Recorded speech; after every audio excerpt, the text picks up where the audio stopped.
యేసుక్రీస్తునామములో మీకు అందరికీ వందములు. మరి అనగా హృదయం నుంచి బయలువెళ్ళిన స్వభావంలో పాప స్వభావంలో అబద్ధం ఒక పాప స్వభావం. అబద్ధం అంటే ఇంకొకరిని మోసం చేయటం, ఉన్నది లేనట్టు లేనిది ఉన్నట్టుగా చెప్పటమే అబద్ధం. అది పూర్తిగా మోసమైంది.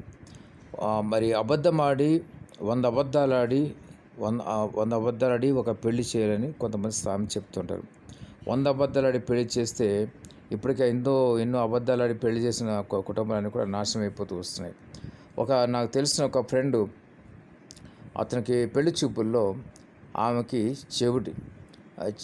చెవిటి మనిషిని ఎట్లా అంటగట్టారంటే, ఆ పేరు అడిగితే అమ్మ నీ పేరేంటంటే, ఈ పక్క నుండి మా వేరే వాళ్ళు అమ్మ నీ పేరేంటంటే కొంచెం గట్టిగా అడిగి చెప్తే ఆ పేరు చెప్పింది. అంటే పక్కన వాళ్ళు గట్టిగా అడిగి చెప్పినప్పుడు పేరు చెప్పింది. అది యువతల వాళ్ళు గమనించుకోలేదు. ఇది చెవుడని కూడా వీళ్ళు చెప్పలేదు. చూడండి ఏ విధంగా మోసం చేస్తారు.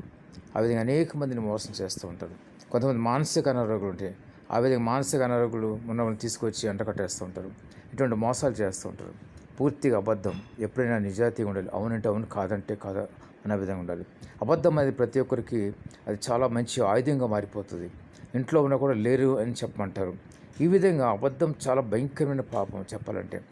ఈ అబద్ధం అనేకమైనటువంటి కీడులకు దారడం, అనేకమైనటువంటి హత్యలకు దారితీస్తుంది. ఈ విధంగా అబద్ధం అనేది చాలా పూర్తిగా మోసపూరితమైన స్వభావం అది.